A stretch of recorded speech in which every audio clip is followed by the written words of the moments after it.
Alors, Monsieur le député de Chambly, vous avez l'honneur de nous présenter cette motion. Je vous cède la parole. Merci, Monsieur le Président. Cette motion est très importante parce qu'elle vient remettre les choses dans leur cadre. On a des dizaines de milliers d'élèves qui, depuis 2 ans, doivent cheminer dans leur parcours scolaire en ayant de moins en moins de services. Un paquet d'élèves, une majorité d'élèves, qui, tout simplement, dans un cadre régulier, dans une classe régulière, même dans une classe nombreuse, ne seraient pas tellement touchés par ces coupures-là.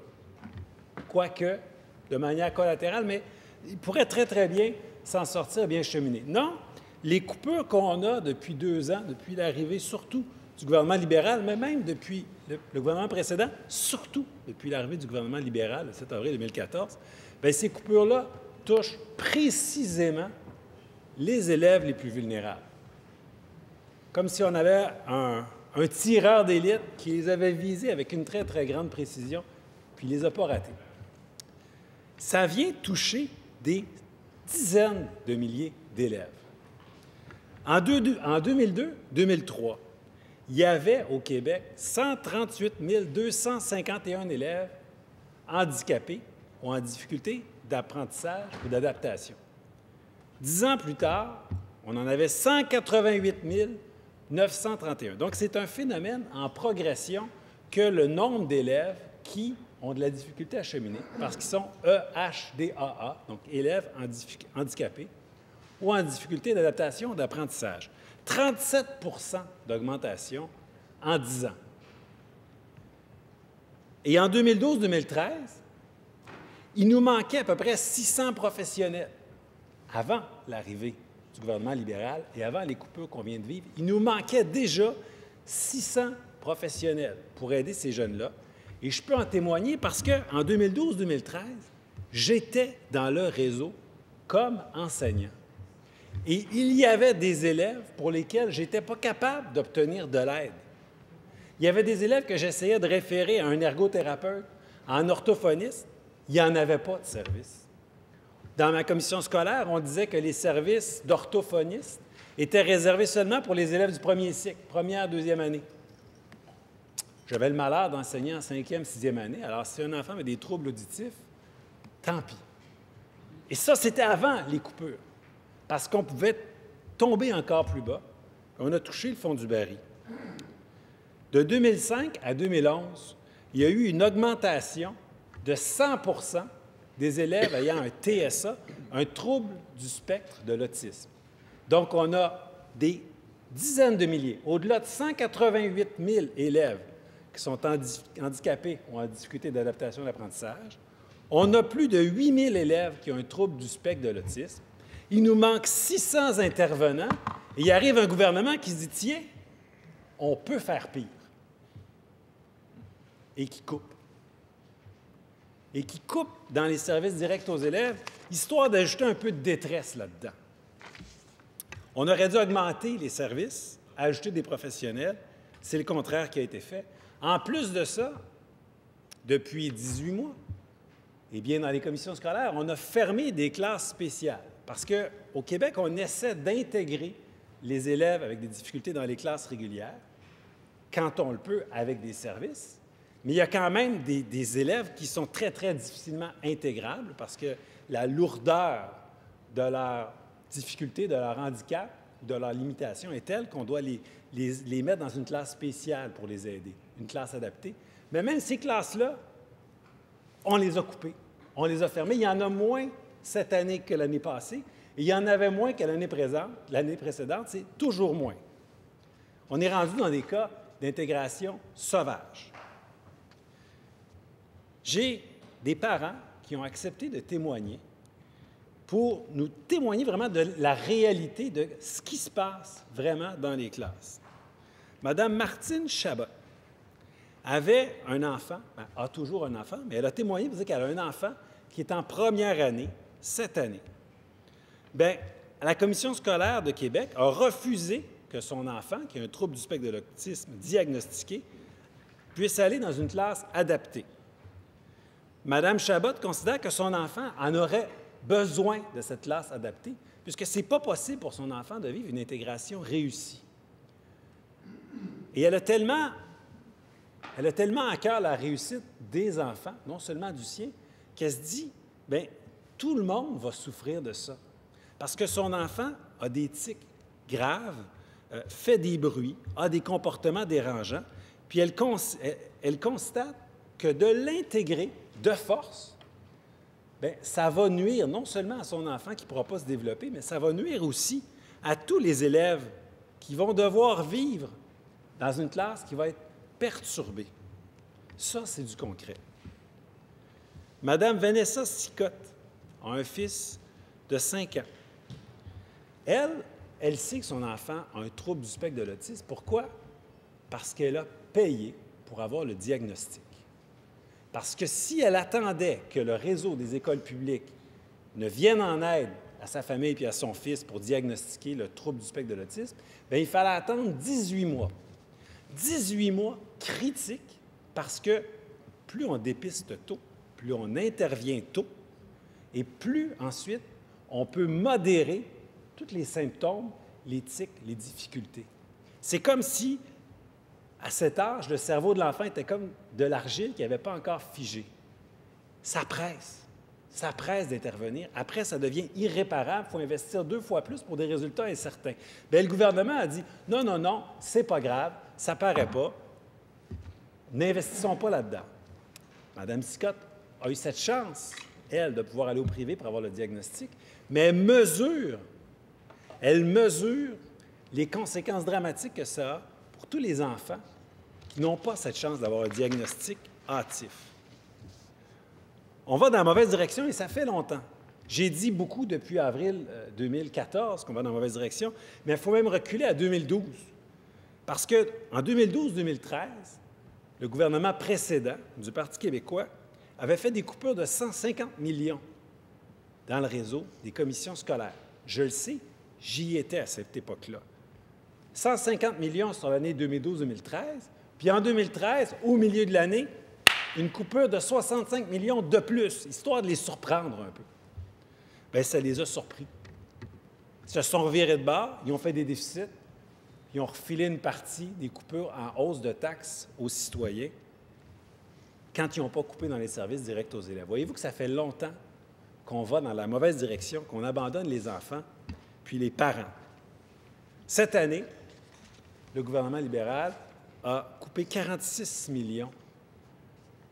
Et évidemment, on n'a pas assuré l'inflation, c'est-à-dire que c'est une vraie coupure. C'est une vraie coupure. En 2015-2016, donc au cours de l'année scolaire actuelle, il y a 250 postes de professionnels à temps plein qui ont été coupés. Cette annonce est particulièrement dévastatrice pour les élèves les plus vulnérables, parce qu'on ne parle pas là, d'aller augmenter dans une classe d'un groupe enrichi qui était 32 élèves, on va en mettre 34. Ce n'est pas ce qu'on souhaite, mais ce ne serait pas si grave. Non, non, non, on est allé couper 250 postes de professionnels, des professionnels qui viennent soutenir les enfants les plus vulnérables. C'est eux qu'on a visés.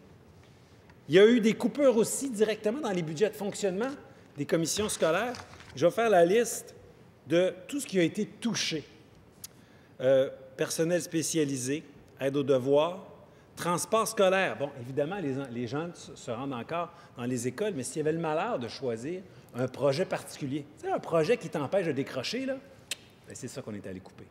Le transport scolaire qui permet à des jeunes d'aller dans une école publique qui a un volet sport-études ou qui a un volet artistique qui accroche les jeunes, bien, si tes parents ne sont pas en moyen, tu n'iras plus à ce programme particulier. Tu vas aller à ton école de quartier, puis peut-être que tu viens de décrocher à cause de ça. On est allé couper précisément dans la motivation, dans la persévérance scolaire.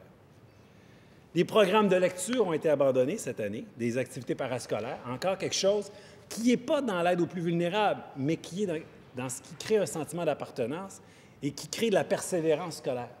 Il y a bien des jeunes qui continuent le secondaire malgré le fait qu'ils ont des échecs, malgré le fait qu'ils s'emmerdent dans certains cours, disons-le. Mais ils continuent parce qu'ils Ils ont hâte d'enfiler le chandail de leur équipe de football, de leur équipe d'improvisation. Ils ont hâte de faire du théâtre avec la troupe scolaire. Ils ont hâte d'écrire un article dans le journal étudiant. On est allé couper là-dedans cette année. On a coupé dans la distribution de berlingots de lait dans les écoles situées en milieu défavorisé. Ça se passe de commentaires. Pas capable de le qualifier en restant parlementaire. On a coupé dans la sensibilisation à l'entrepreneuriat. On est tellement riche au Québec qu'on va se passer des futurs entrepreneurs. On va couper là-dedans. On a coupé dans les programmes de prévention à l'intimidation. Ce gouvernement-là, l'année passée, a eu le culot de nous faire un sommet sur la lutte à l'intimidation. Puis 2-3 mois après, ils ont fait un budget qui venait couper dans les programmes de lutte à l'intimidation. L'art de dire une chose et de faire son contraire. C'est une machine à cynisme. Puis, on part des deux côtés avec ce qui se passe depuis 2 ans parce que les élèves n'ont pas les services, mais les parents ont la facture, bien comme il faut. Payez plus, obtenez moins.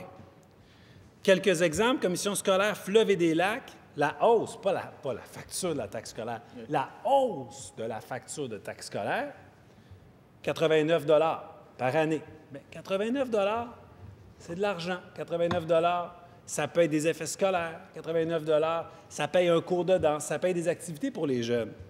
Commission scolaire de Jonquière, 142 $ de hausse, je le précise encore. Pas 142 $ de taxes, 142 de hausse. Lac-Saint-Jean, 145 $ de hausse.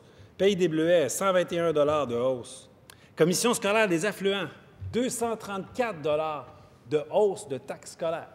Payez plus, obtenez moins. Ça veut dire que dans ces commissions scolaires, les parents payaient un montant, ils payent 234 $ de plus, mais si leur enfant avait de l'ergothérapeute l'an passé, il n'y en a peut-être pas cette année. Où va l'argent? Je ne sais pas, mais il ne va pas au service aux élèves. Quand l'argent est là, ça peut donner des belles histoires, ça peut permettre à des rêves de se réaliser.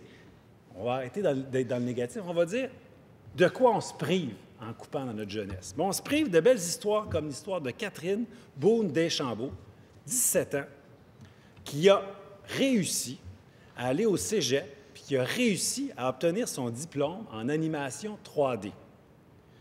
Pourtant, elle a un trouble du spectre de l'autisme, mais, à son époque, il y avait davantage de services au secondaire. Elle a eu accès à des professionnels, surtout des techniciennes, parce qu'il y a plus d'hommes que de femmes là-dedans, des techniciennes en éducation spécialisée qui ont permis à Catherine de réussir son secondaire, de se rendre au collégial, d'obtenir son diplôme, ce qui va lui permettre, elle, qui a pourtant un trouble du spectre de l'autisme, de réussir sa vie, d'avoir un emploi, puis de faire sa place. Ça, c'est quand on investit dans notre jeunesse. J'ai dit investi, je n'ai pas dit dépense.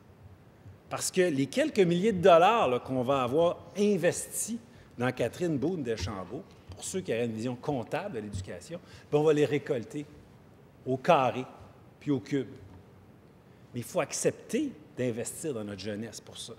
Malheureusement, si Catherine Beaune-Deschambault était née quelques années plus tard, si elle allait au secondaire cette année, bien, il est possible qu'elle n'aurait pas les services nécessaires et qu'elle ne réaliserait pas son rêve. Le gouvernement libéral a choisi, plutôt que de maintenir les services, de maintenir les élections scolaires. Je le précise parce que, oui, ils nous disent que c'était la dernière fois, mais trop peu, trop tard. Depuis l'élection 2014, ma formation politique, on dit que ça suffit, les élections scolaires, et qu'il ne faut plus en tenir d'autres. En novembre 2014, malgré notre avis, le gouvernement libéral a tenu des dernières élections scolaires. Certains vont me dire, oui, mais Jean-François, ils ont dit qu'ils n'en feront plus. Quand même, ils l'ont fait, ça a coûté 20 millions de dollars. Bien, ce 20 millions de dollars-là, il est parti. Puis avec ce 20 millions de dollars-là, on a élu à 5 % de taux de participation des commissaires qu'il faut payer cette année 8 millions de dollars. Ça veut dire qu'en ce moment, dans nos écoles, on se prive de 28 millions de dollars. Et avec ces 28 millions de dollars, eh bien, on pourrait payer cette année 560 intervenants. On en a coupé 250. Avec l'argent de l'élection scolaire et les coûts des commissaires scolaires actuellement, on pourrait se payer 560 intervenants. Non seulement on pourrait annuler les coupures aveugles et bêtes, mais on pourrait ajouter des services à nos jeunes. Mais cet argent-là ne reviendra plus jamais. Alors, de dire que c'est la dernière élection, c'est bien, mais trop peu, trop tard. Et si on va voir des jeunes en ce moment qui n'ont pas de service d'ergothérapeute, qui n'ont pas de service d'orthophonie, qui n'ont pas de service d'orthopédagogue, puis on leur dit « oui, mais on n'en fera plus d'élection », ça ne leur donne rien, ça ne leur permet pas de réussir, ça ne leur donne pas de l'activité parascolaire, ça ne leur donne pas du transport vers un programme qui leur permettrait de réussir, qui les accrocherait. Alors, dire qu'on ne recommencera plus, ce n'est pas suffisant. D'autres petits témoignages importants. Il y a une mère qui m'a écrit des lettres, qui nous permet de les lire ici, qui dit « Mon petit-fils, mon fils Xavier, 9 ans, fréquente une école de la commission scolaire Marie-Victorin. Il évolue dans une classe de code 50, mais il a un code 53. » Pour les non-initiés, là, on parle des codes de difficulté pour des élèves. Ce que ça veut dire, dans le fond, là, c'est qu'en ce moment, il est parqué dans une classe qui ne répond pas à ses besoins. C'est ça que ça veut dire. Les services dont mon fils bénéficie sont essentiels, mais ils sont insuffisants, évidemment. On ne lui donne pas les services auxquels il aurait droit. Et Xavier se débrouille. Et la famille s'inquiète. Une autre mère qui me parle de son fils, Félix, 5 ans. La commission scolaire lui refuse de lui donner sa cote parce que si on lui donne sa cote de difficulté suite au diagnostic, il va falloir lui donner les services. Et la commission scolaire ne veut pas lui donner les services. Donc, on refuse de donner la cote. On est rendu là. Et la commission scolaire ne peut pas donner la cote parce qu'elle ne peut pas donner les services, parce qu'elle n'a pas le financement. C'est un jeu de domino, là. Alors, de penser que les coupures n'ont pas de visage, puis que, dans le fond, les profs vont s'arranger, puis au Québec, on investit beaucoup en éducation, puis de dire qu'en 1996, on a fait pire. Hey! Rien à foutre de 1996, 2001, 2002, 2003. Félix a besoin de services tout de suite. Ça lui donne quoi, ça, qu'en 1996, il y a eu des coupures? Ça ne lui donne rien. Il faut regarder vers l'avant. La semaine dernière, on a eu un rapport qui a fait tomber les masques, les gens qui voulaient se cacher derrière le système, les commissions scolaires pour dire « Ah, ce sont les commissions scolaires qui sont responsables des coupures. » Bien, il y a un rapport commandé par le gouvernement qui dit au gouvernement « Vous êtes responsable. » Et ce rapport parle justement d'une commission scolaire que je connais bien, la commission scolaire des Patriotes, qui a coupé 45 postes cette année. 45 postes, 3 postes de cadre, 42 postes de professionnels et postes de soutien. Et le rapport qui dit le responsable de ces coupures, c'est le gouvernement. Quand c'est rendu que les parents font des chaînes humaines pour protéger les écoles, c'est parce qu'on est rendu loin. Et quand le ministre blâme les parents en disant « Ah, vous ne devriez pas avoir des enfants autour des écoles », ce qu'il refuse de voir les parents, c'est comme si je lui montrais la lune puis qu'il regardait le doigt. S'il y a des chaînes de parents autour des écoles, c'est parce que l'heure est grave. S'il y a des enfants à côté, c'est parce qu'ils vont à l'école. Regardez donc le fait que des parents se mobilisent pour sauver leur école. Il est là le message. Puis de détourner le regard en accusant les parents, ce n'est pas productif. Les parents font ce qu'ils peuvent pour défendre leur école. Le ministre devrait faire ce qu'il peut dans son gouvernement pour défendre l'éducation. Je finis avec une citation d'Alain Dubuc, qui, à mon sens, n'est pas quelqu'un de l'extrême gauche et qui dit que les efforts pour le progrès social en éducation comportent aussi des avantages économiques. Le gouvernement est responsable des coupures en éducation. Le gouvernement va être responsable pour des jeunes qui n'iront pas au bout de leurs rêves, mais il n'est pas trop tard. Il peut changer d'idée. On n'attend rien que ça. Puis même si c'est la période de questions, on se lèvera pour l'applaudir s'il a le courage de le faire.